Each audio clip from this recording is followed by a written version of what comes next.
5 years ago, financial regulators thought that everything was okay. The crisis of 1929 was over, and people believed that this was not going to happen anymore. But in 2008, Lehman Brothers went bankrupt, and this triggered a series of financial crises that spanned the whole world market. What was wrong with the predictions? The fact that the financial systems form a giant network. The FOC project started 1 year ago to use this idea in order to assess the systemic risk in financial institutions and to help prevent future crises.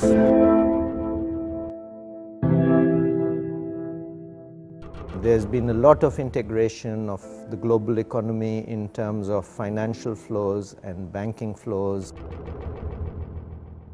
First you had the fall of the Berlin Wall, then you had the opening of China, and of course you had this massive movement to deregulate the economy. Today it's much easier for a company to invest in a country far away.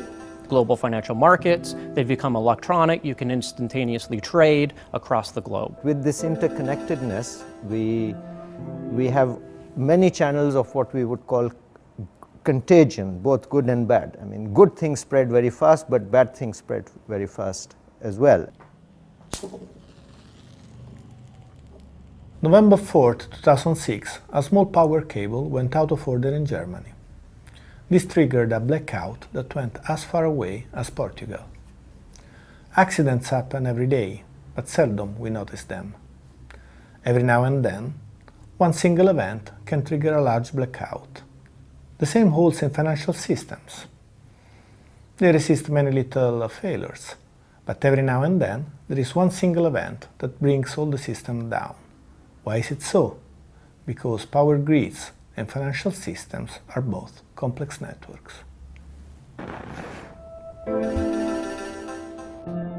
Virtually any economic system can be modeled as a network.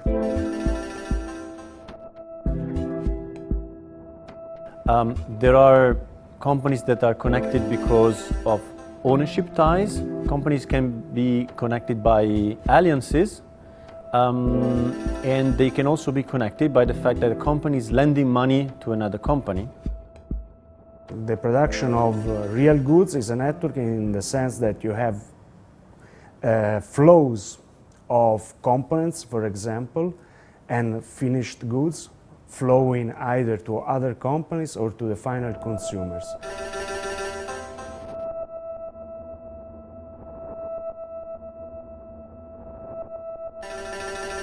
Ecosystems are strong and weak at the same time.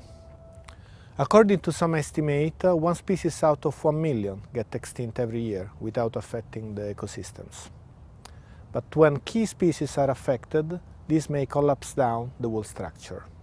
Possibly, this mechanism was at the basis of the massive extinctions that happened millions of years ago, sweeping away 90% of living species on Earth. The same holds for financial systems.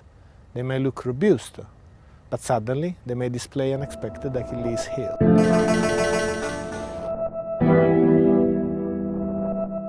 Usually economists don't like to dirty their hands with the data. So we are actually collecting the data and try to build the models based on data and not about the stylist assumptions about how economy works. We are in discussions with several reserve banks in Europe and overseas, and we're collecting data from them, which deals with the interrelationships between the banks in those countries. We also have data from the electronic interbank market in Europe. We also have query log data from Yahoo, Twitter data as well. So we're looking to see how queries in Yahoo and tweets on Twitter affect things. And then finally, we also have a lot of interest rate data, so data on interest rates in credit markets around the world.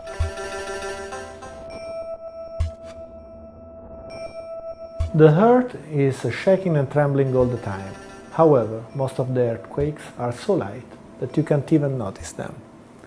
But when the big one strikes, the damage is enormous. Can we ever predict when and where an earthquake will strike? Probably not. What we can certainly do is to assess the stability of the buildings to reduce the damage. And the same can be done for financial markets. It will be very difficult to predict where and when the next crisis will strike, but we can assess the stability of the financial institutions and try to reduce the damage. We were analyzing the structure of the networks which we found in data. We showed that for certain types of structures we can expect more severe avalanches of bankruptcies, and for some types of structures they are going to be less severe. The main advance has been a way to identify highly connected subsets of agents within a network. And the main goal of this activity is to identify those parts of the network which are more likely to be subject to shocks. In analyzing the financial data, say from 2004 onwards, we have found, some of my colleagues at City University have found some what we call structural breaks, which suggest that markets were anticipating a crisis. So one thing that we did was to look at search engines.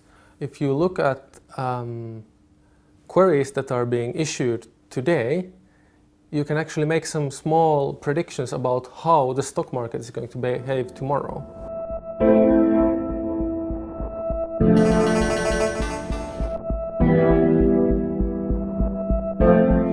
In the 14th century, Black Death took 3 years to sweep Europe. At the beginning of last century, flu killed 3% of the world population in just 1 year. In 2009, few weeks were enough to propagate swine flu across the world. As we get more and more connected, diseases travel faster. We set up a series of countermeasures for that. Early warning network and stock of vaccination. But nothing similar is available for financial markets, where crisis propagates like epidemics. We are setting up a system to detect early warning of a crisis and to assess the stability of financial institutions to reduce the risks of the next financial crisis. FOC has an ambitious aim, which is to provide a platform, at least a proof of concept, for policymakers. This would work as a sort of cockpit where, from which you can monitor systemic risks. So if you fly, you would like to know the height and the speed of the plane, of course. And similarly, for a policymaker, it's important to know the fragility of the financial institutions, how much they are connected, and what is the risk that there is a systemic default.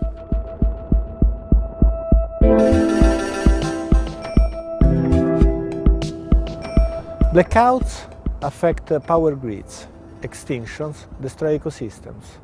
Epidemics spread out in transport networks to social systems. All these phenomena display some similarities with financial markets. They all happen on networks. Exploring these nets and using this knowledge to prevent future crises is the commitment of the Forecasting Financial Crisis Project.